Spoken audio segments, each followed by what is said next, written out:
Entre beauté et hospitalité sans pareil, c'est une Afrique riche dans sa diversité, une Afrique ancestrale. Un destin commun, une même route, un même chemin, celui de la prospérité. Brassage des cultures et civilisations. Brassage, votre émission socio-culturelle sur Ifriqiya FM.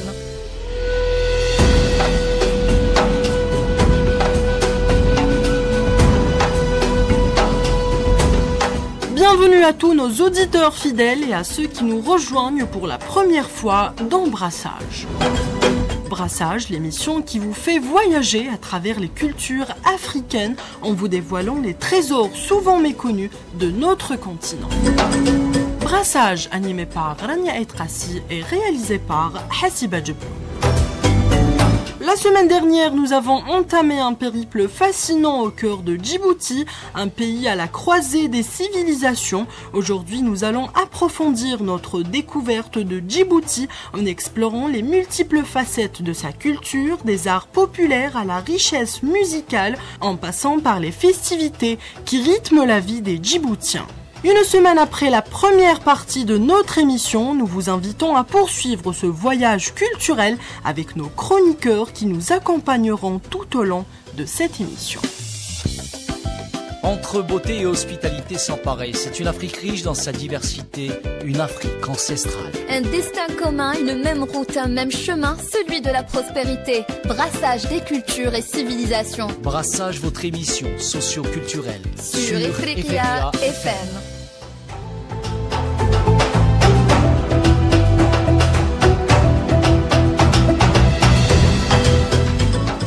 Je suis une fois de plus entourée de nos talentueux chroniqueurs. Ensemble, nous allons plonger dans les expressions culturelles et les traditions qui font de Djibouti un pays à l'identité riche et complexe.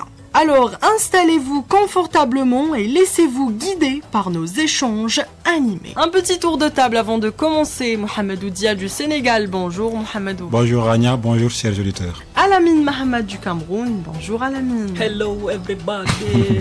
Et Varso Mifundo du Congo-Brazzaville, bonjour Varso. Bonjour Rania, bonjour à tout le monde. Alors, pour commencer, Djibouti est un véritable carrefour de culture où se croisent des influences africaines, arabes et même asiatiques. La diversité culturelle de ce pays se manifeste dans chaque aspect de la vie quotidienne, des langues parlées aux pratiques religieuses, en passant par les coutumes sociales. La culture djiboutienne est un mélange harmonieux des traditions des groupes ethniques somaliens et afars majoritaires, mais aussi de petites communautés arabes, françaises et autres qui ont enrichi le tissu culturel du pays. Alamine, comment cette diversité culturelle se reflète-t-elle dans les pratiques quotidiennes des Djiboutiens et quels en sont les impacts sur leur identité nationale? Bon, je dirais pour ma part que la culture djiboutienne tire sa source des origines nomades ancestrales des différentes communautés comme je l'ai mentionné tout à l'heure. Et cette culture présente un large panel de répertoires folkloriques comprenant des chants, des poésies, des danses variées où s'embrassent les styles épiques et lyriques de chaque communauté. Merci Alamine. Les arts populaires djiboutiens sont un miroir de l'histoire et des traditions de ce pays. Les différentes formes d'art, qu'il s'agisse de la poésie orale, des chants traditionnels ou des peintures murales, sont profondément enracinée dans la culture locale. Par exemple, la poésie orale, souvent déclamée en public lors des rassemblements communautaires, est une pratique ancestrale qui sert non seulement à divertir, mais aussi à transmettre les valeurs et les histoires de la communauté.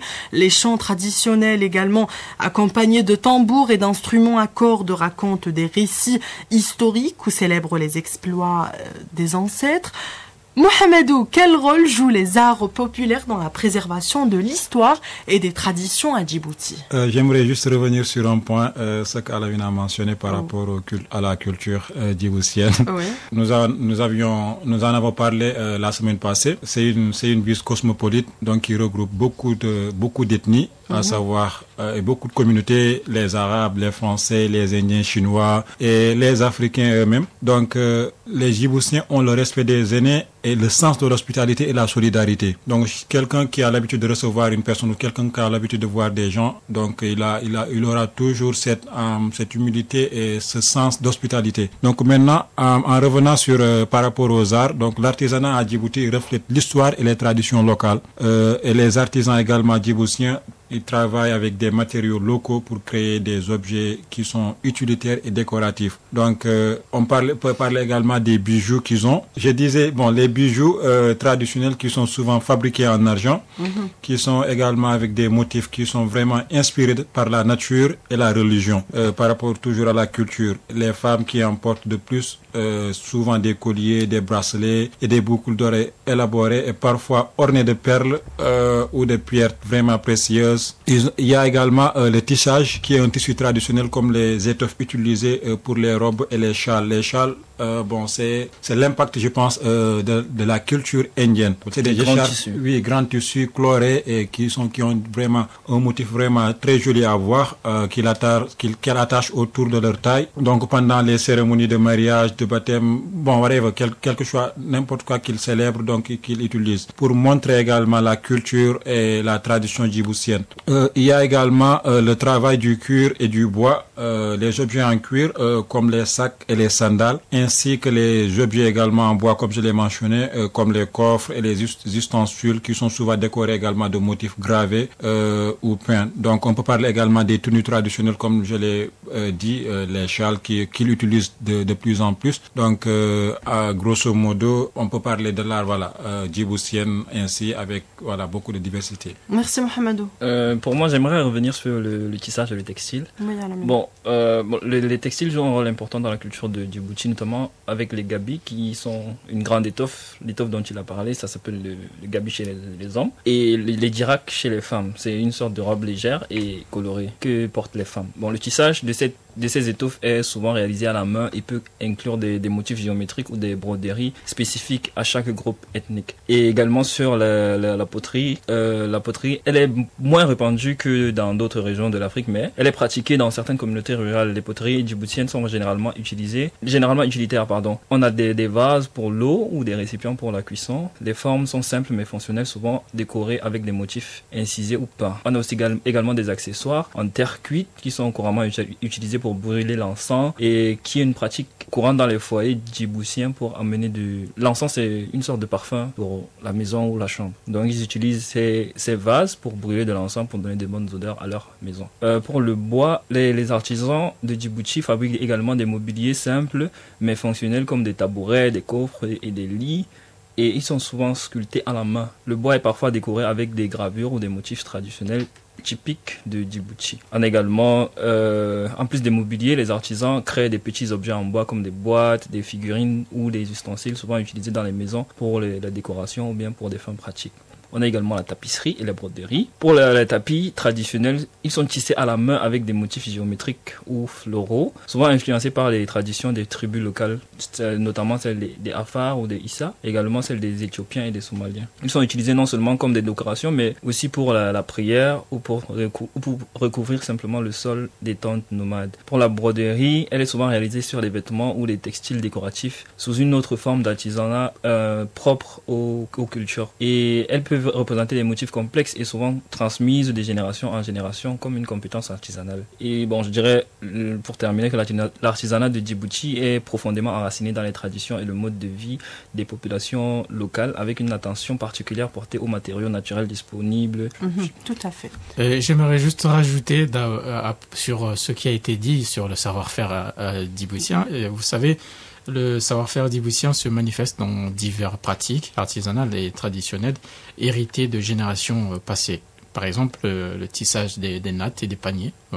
Les femmes djiboutiennes en particulier, dans les communautés rurales, sont expertes dans le tissage des nattes et des paniers à partir des feuilles de palmier. Ces objets, d'ailleurs, sont d'une utilité pour diverses fonctions domestiques, comme des tapis pour s'asseoir ou des paniers pour le stockage d'aliments. Le tissage est souvent un savoir-faire transmis de mère en fille et les motifs géométriques utilisés dans ces objets sont emblématiques et de culture locale. Je rajouterai un dernier point sur la construction des maisons traditionnelles qui sont appelées akal en Djibouti. Donc les Djiboutiens, notamment ceux des communautés nomades, construisent des habitations traditionnelles. Ces structures sont faites de bois, de peaux de bêtes et des tissus. Et sont conçus pour être facilement démodables et transportables, puisque ce sont des populations nomades. Et donc, ça les permet d'être plus mobiles et plus légers. Merci Varso. Parlons des tenues vestimentaires à Djibouti qui sont le reflet des influences culturelles multiples qui traversent le pays. Elles ne sont pas simplement des choix esthétiques, elles portent en elles des significations profondes. Les femmes portent souvent des vêtements amples et colorés qui peuvent être drapés de différentes manières selon l'occasion.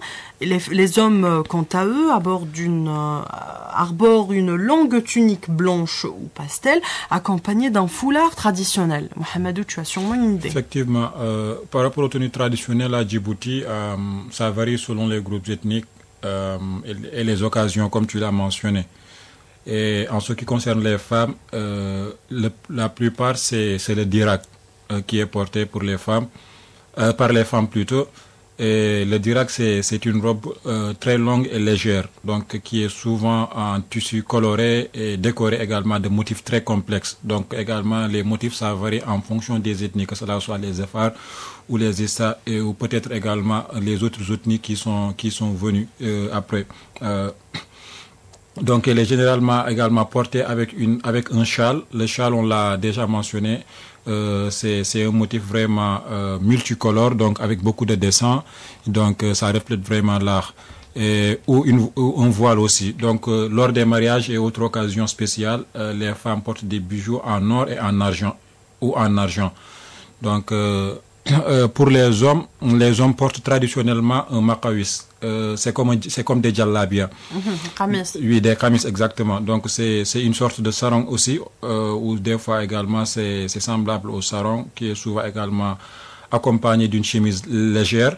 Donc la plupart c'est également pour les cérémonies religieuses. Donc ça dépend. Le style vestimentaire, ça dépend en fonction de l'occasion, exactement. Donc il y a également, on l'a mentionné, djallabia, et aussi une chose qui est très importante, c'est le koufiyat. Le koufiyat, chez nous on l'appelle ça koufoune ou mbakhane, c'est des chapeaux. Donc chaque chapeau également, ça reflète ou bien détermine l'identité de l'ethnie de la personne ou du groupe.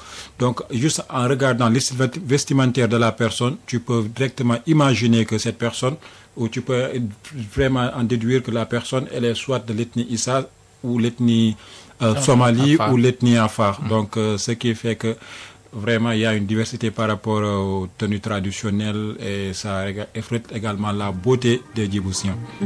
Merci Mohamedou.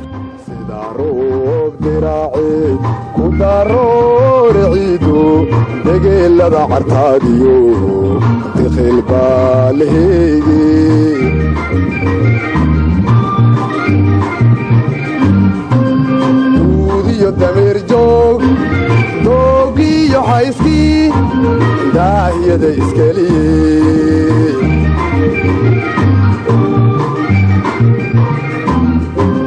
duudiyo damir joog doogiyo hayskii daahiyada iskeliye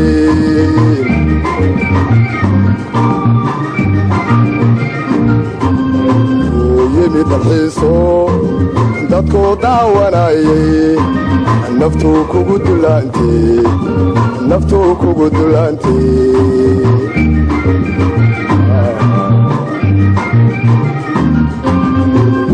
yemi dalxiiso dadku daawanayay naftu kugu dulaantay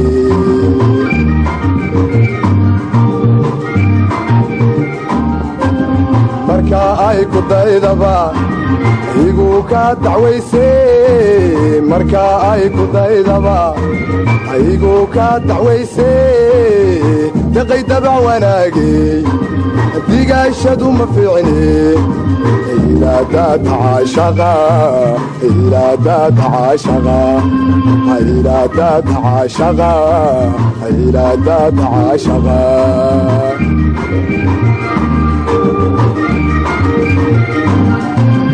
marka ay ku daydaba aygu ka dacwaysay marka ay ku daydaba aygu ka dacwaysay daqay dabac wanaagi digaashadu ma fiicni ayla dad caashaqa ayla dad caashaqa ayla dad caashaqa ayla dad caashaqa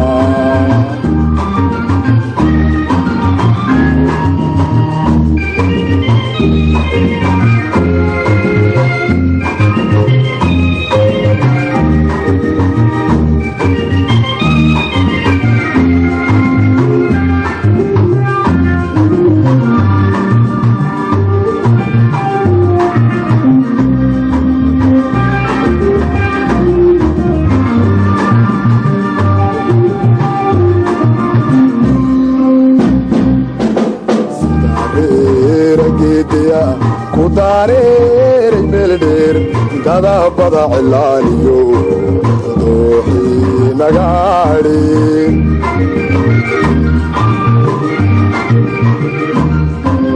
سيدارير كيديا كدارير ملدير دادا بدا علانيو دوحي نغاري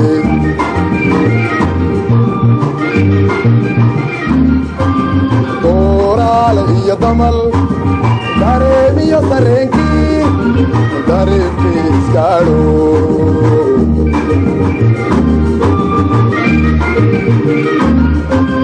دورال يا ضمل داري يا سرنكي داري بيسكارو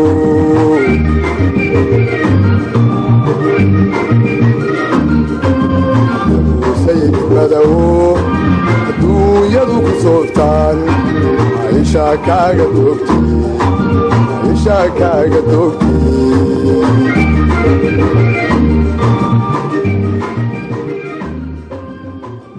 La musique occupait également une place centrale dans la culture djiboutienne.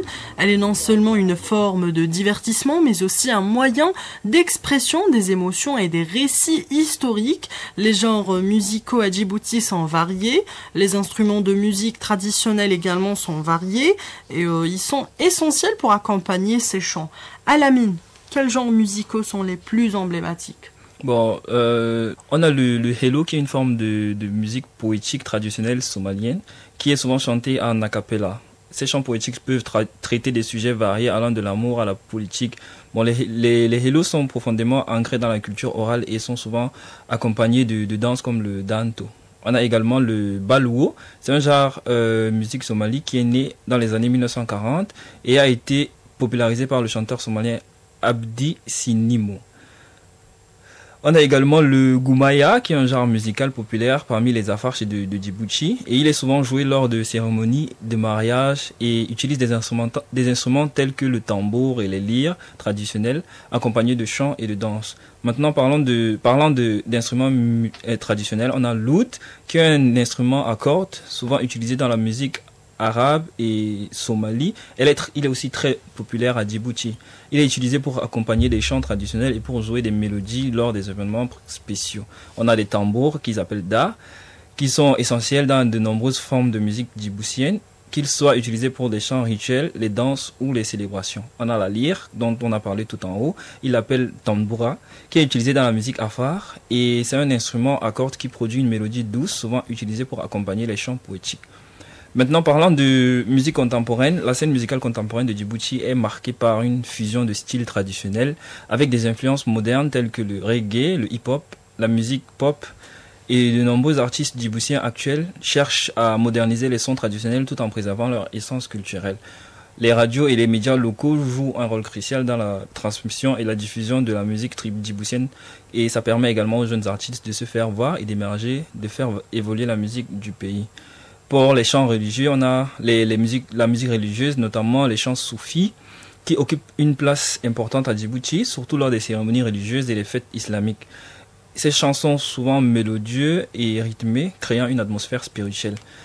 La musique de Djibouti continue d'évoluer et elle s'inspire des traditions anciennes tout en intégrant de nouvelles influences, ce qui en fait un élément clé sur l'identité culturelle des Djiboutiens. Merci Alamine. J'aimerais juste moi rajouter en parlant de musique, Oui. c'est très important la poésie chantée en Djibouti qui est appelée Gabaye. Les Issa et les Afars sont une longue tradition de Gabaye, une forme de poésie chantée qui est souvent improvisée et sert à transmettre des messages, à raconter des histoires ou exprimer des émotions. Cette tradition orale est un moyen puissant de préserver l'histoire et les valeurs culturelles. Du pays. Exactement. Alors, pratiquement, Warsaw a marché sur ma langue. Disons que c'était un point important pour pouvoir, vraiment. Donc, je vais juste rajouter deux mots. Pour dire que la musique djiboutienne, c'est comme les tenues traditionnelles. Donc, chaque musique est représentative de quelque chose. Par exemple, le balwo, ça reflète le courage. Ça reflète le courage. Donc, c'est la musique, là également, ça raconte des histoires d'amour, de courage ou de lutte. Oh, donc, voilà. Oui, de courage. Il y a, donc, les paroles sont souvent improvisées. C'est pas quelque chose qui est écrit au préalable. Non, c'est quelque chose qui est improvisé. Donc, Alamine l'a mentionné, c'est accompagné d'instruments. Donc, il a mentionné des instruments. Ça sort du cœur. Oui. Donc, également, c'est également la poésie, d'où l'essence de la poésie. Donc, c'est quelque chose qui est improvisé, ça vient. Il y a également, il a mentionné comme le hilo qui est vraiment également représentatif, qui est caractérisé par des voix graves et des rythmes vraiment répétitifs. Donc, ce chant qui est souvent utilisé lors des cérémonies de mariage. Donc, ce chant est typiquement dédié au mariage. Donc, voilà, c'est un peu ça par rapport aux danses. Il a mentionné les danses, la musique, elle s'accompagne à la danse. Bien sûr. Mais également, d'autre part, il y a des danses également qui sont vraiment propres à eux-mêmes. C'est quelque chose qui a été créé sans la musique. Donc, après, voilà, les gens vont essayer de corréler ça avec la musique dont ils veulent. Donc, puisque... Justement, Mohamedou, quel rôle joue la danse dans la culture djiboutienne? La culture djiboutienne, la danse, elle est vraiment importante par rapport à la culture djiboutienne, puisque, on l'a dit, il y a des festivités qui sont vraiment différentes. Et maintenant, chaque fête, il y a une danse également qui est dédiée à ça. Je vais commencer par le barawi. Le barawi qui est une danse traditionnelle somalienne, comme on l'a mentionné.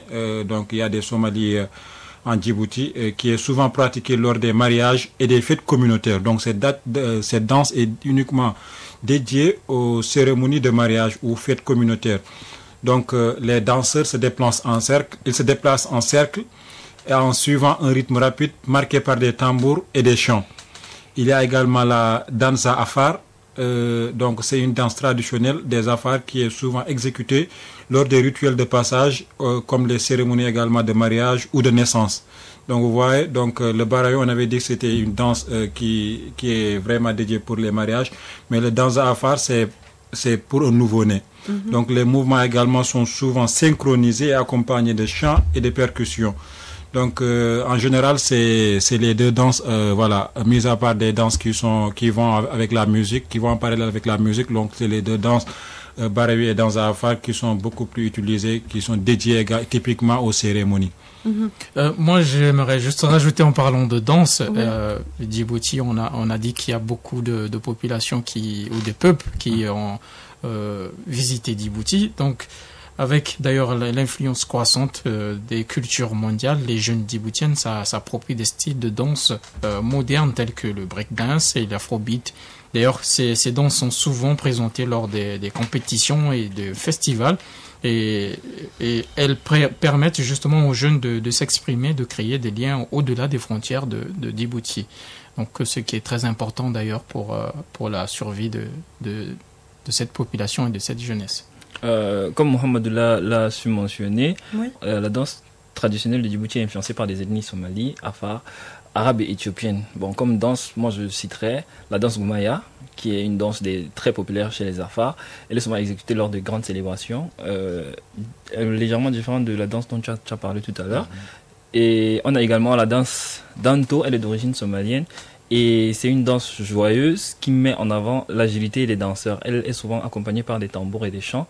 Elle est très répandue dans les communautés somaliennes de Djibouti. Bon, le danto a une signification historique puisqu'il aurait été utilisé pour motiver les guerriers avant les batailles. On a également la danse Boran. Les Borans, ce sont des groupes ethniques d'origine Oromo qui exécutent cette danse. Elle est typiquement liée au rite de passage et est souvent pratiquée par les jeunes hommes pour montrer leur force et leur endurance. Pour terminer, on a la danse Shax, qui est aussi très populaire dans les communautés somaliennes de Djibouti également. Et cette danse est souvent exécutée en couple et est très rythmée et se distingue par des synchronisations et la rapidité des mouvements des danseurs. Merci Alamine. Les festivals sont un autre aspect important de la culture djiboutienne. Ils occupent une place de choix dans la vie culturelle de Djibouti. Ils sont des moments où les communautés se rassemblent pour célébrer leurs traditions, renforcer les liens sociaux et transmettre leur patrimoine aux jeunes générations. Qu'en penses-tu, Varso ? Eh bien, bien entendu, les festivals à Djibouti sont des moments clés dans la vie sociale et culturelle, rassemblant d'ailleurs les communautés autour de célébrations collectives. On parlerait par exemple de festival de la mer Rouge. Ce festival met en avant les relations historiques de Djibouti avec les cultures de la mer Rouge. Il comprend des régates, des démonstrations de pêche traditionnelles et des expositions sur la vie marine. C'est aussi une occasion de sensibiliser à la préservation de l'environnement marin. On parlerait également des festivals religieux, des fêtes musulmanes comme l'Aïd, Al-Fitr et Al-Fitr, autant pour moi, l'Aïd Al-Adha. L'Aïd tout simplement. Plus simplement. Eh bien, ces fêtes, sont célébrées avec ferveur. Ces événements sont marqués par des prières communautaires, des repas festifs et des dons aux plus démunis. Ça, il faut le mentionner. Les familles se réunissent pour partager des moments de convivialité et de spiritualité. En dernier, je citerai le festival des cultures nomades. Ce festival célèbre le mode de vie et les traditions de communautés nomades de Djibouti. Il comprend des démonstrations de savoir-faire traditionnel, des courses de chameaux et des représentations artistiques. Donc c'est une occasion de valoriser le patrimoine culturel des nomades et de renforcer les liens entre les différentes communautés du pays. Merci Varso. Oui, Mohamed. Alors moi j'aimerais ajouter le Festhorn qui est un festival également international de musique organisé à Djibouti. Et ce festival met en avant les talents musicaux de la Corne de l'Afrique et d'autres régions également du monde. Il promeut vraiment une diversité culturelle et également ça renforce également les liens entre les pays de la région. Donc comme activité par exemple, nous avons comme les concerts de musique live et des ateliers musicaux, des échanges culturels, donc pour également favoriser le dialogue, l'échange interculturel et performances de danse. Nous avons également la fête de la vache. On en parlait de nomades. Donc, quand on dit nomades, la plupart c'est des gens qui sont des bergers, qui sont à la recherche de pâturage et tout. Donc, la fête de la vache, c'est pour les afars qui est organisée principalement par la communauté afar. C'est une célébration traditionnelle qui honore vraiment les vaches. Et également, c'est quelque chose qui est vraiment central dans la vie quotidienne et l'économie des affaires. Donc, la fête inclut des rites de passage, des compétitions de lutte et des danses traditionnelles. Nous avons également, Barso l'a mentionné, le festival des cultures nomades et également le Djibouti International Half Marathon. Ça, c'est un festival qui a été initié par par les Français, donc puisqu'ils ont une base là-bas. Donc c'est initié par les Français. Donc ça regroupe également les Djiboutiens et les étrangers qui sont, ou plutôt les personnes qui sont venues, qui ne sont pas vraiment des autochtones, qui ne sont pas vraiment issus de la communauté djiboutienne, mais plutôt qui sont venus et apporter un plus pour l'émergence de la ville. Donc ça également ça renforce également des liens, également voilà avoir une bonne vie et voilà pour également essayer de prospérer. Merci Mohamedou. Moi je citerai un festival qui est très récent, c'est le festival du film de Djibouti. C'est un événement culturel important qui célèbre le cinéma africain de Djibouti et djiboutien. Il offre une plateforme pour les cinéastes locaux et régionaux pour présenter leurs œuvres, échanger des idées et discuter des enjeux du cinéma dans la région. On a également les festivités communautaires traditionnelles. En dehors des festivals nationaux, de nombreuses communautés à Djibouti célèbrent des événements traditionnels spécifiques tels que les mariages, les cérémonies de circoncision et d'autres rites de passage. Et ces événements sont souvent accompagnés de danses, de chants et des repas traditionnels renforçant les liens communautaires et préservant les coutumes locales. Merci Alamine. Le sport à Djibouti est une autre dimension importante de la culture nationale. On a le football qui est extrêmement populaire et les sports traditionnels. Ces sports sont des expressions de l'héritage culturel du pays et continuent d'être pratiqués lors d'événements importants. N'est-ce pas Alamine? Le sport à Djibouti occupe une place très importante dans la vie quotidienne et culturelle du pays, avec une forte passion pour des activités physiques et des compétitions. Bon, on a le premier sport qui est l'athlétisme, principalement le marathon, qui est surtout connu pour ses coureurs de fond et de demi-fond. Le pays a produit plusieurs athlètes de renommée internationale, notamment Hussein Ahmed Salah, qui a remporté la médaille de bronze au marathon aux Jeux Olympiques de Séoul en 1988. Bon, le marathon de Djibouti est un événement sportif majeur que Mohamedou a cité tout à l'heure dans les festivals. Et il attire des participants locaux et internationaux. Bon, pour les courses de demi-fond, il est également très pratiqué à Djibouti. Les athlètes djiboutiens participent régulièrement à des compétitions internationales pour représenter leur pays avec fierté.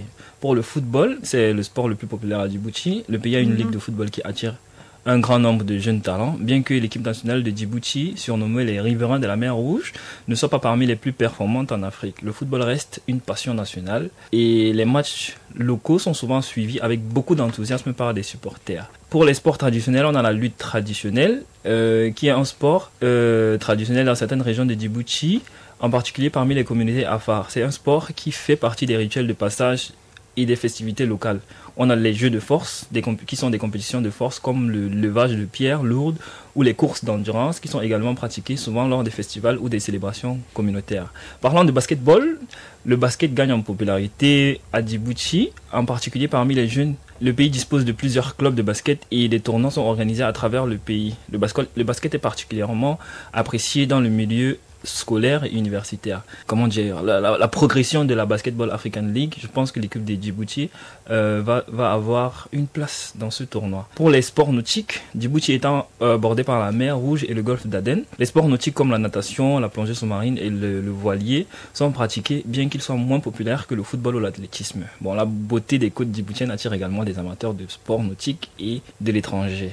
Merci Alamine. Un dernier mot, Mohamedou. Bon, pratiquement par rapport au sport, Alamine a tout dit. Donc voilà, le sport nautique, il y a la pêche également, donc qui attire vraiment les habitants et les touristes. Donc voilà. Et merci beaucoup vraiment, merci chers auditeurs et auditrices d'Afrique AFM.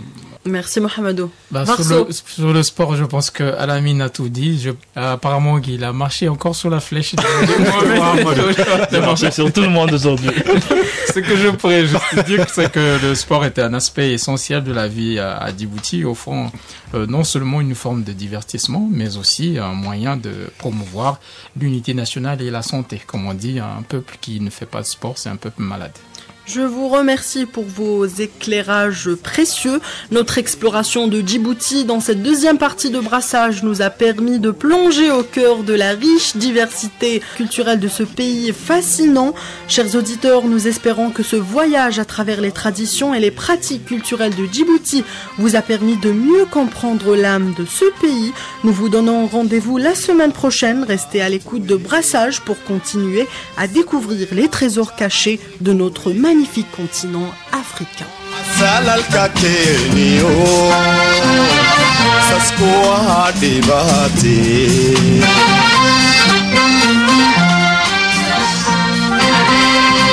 siradki makadiyo quruxdi sulekhay siradki makadiyo quruxdi sulekhay waxaan ku sidaayo hasaydhinin kuleeyahay waxaan ku sidaayo hasaydhinin kuleeyahay ujeedada aan ku saaray inakoo wada siman waxaana haysindheero sanadkana timahadabay asawana salkiisiyo maaqaasidoye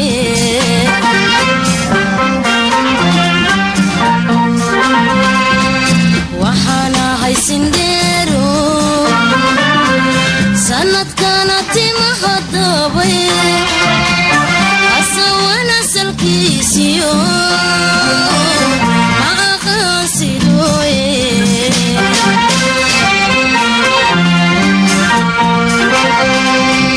haso soconayga joog naqsigana iga daa haso soconayga joog naqsigana iga daa asalooga naaskiyo ardayda quruxda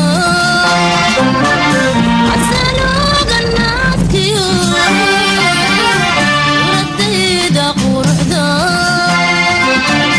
xajaduna sideedaba waysala la yaabliyo sanqadhiili baaxee socodku kuro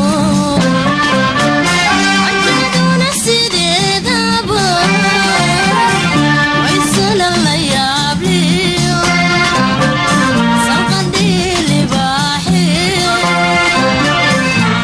socodku kuro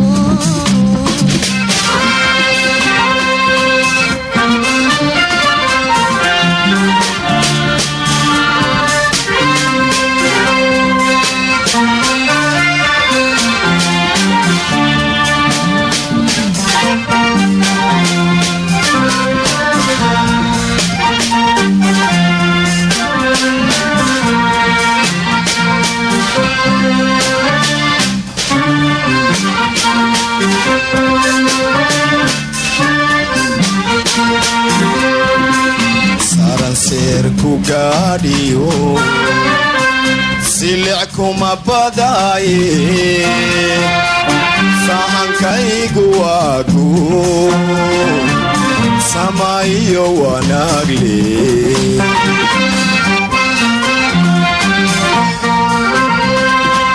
saran seer ku gaadhiyo silic kuma badaaye sahankaygu waagu samaayo wanaagle